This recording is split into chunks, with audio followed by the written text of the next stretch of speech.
So as individuals, how do we use our voice or our power? You always use your voice to do what's right for you, to live by your morals, to live by your values, and to not let anyone downgrade those values. One of the circumstances that I'm seeing stronger than anything else in the last year, which is, Ian said, post-COVID, is the use of antidepressants have gone sky high in our society and globally. This is the case across all countries. And people are saying, I can't cope. You know, it's when that voice inside saying, I can't cope, that you're going to the doctor and the doctor is prescribing antidepressants. A person's never going to be fulfilled when they're taking antidepressants. They're never going to be inspired when they're taking antidepressants. They're never going to reach for aspiration when they're taking antidepressants. So it's telling us that people are simply saying they're not fulfilled. What we're trying to do is to give people a route back to finding how you can find fulfillment, how you can find self-identity, how you can find self-courage, self-confidence.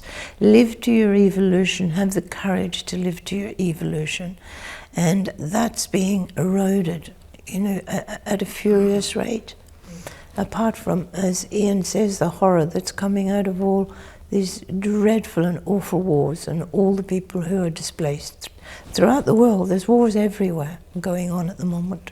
And from that, over time, people have been taught to believe and accept that they don't have a choice, they don't have power. And we give that away to governments and we give that away to experts in all sorts of fields. And they forget that they actually do have a knowledge, and that's what they feel. And they don't use that anywhere near enough.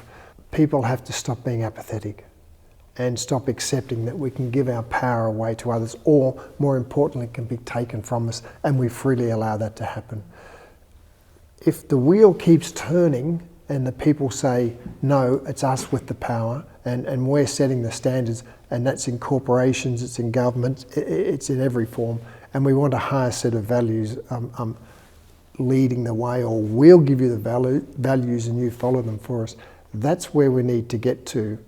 There aren't leaders, there are hardly any worthwhile leaders on earth, if there ever have been many on earth, and it's the values of the people that have to shine forward. What I'm seeing too, Carla, is with children is a lot of anxiety.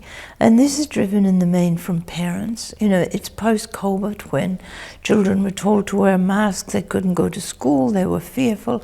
And parents in the main drove a lot of this. So we're now seeing a lot of young children with anxiety.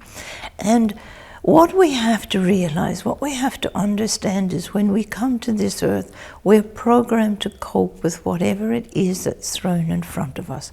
We can cope. We just have to have someone who helps us to cope at times, or to show us how to cope and to support us how to cope.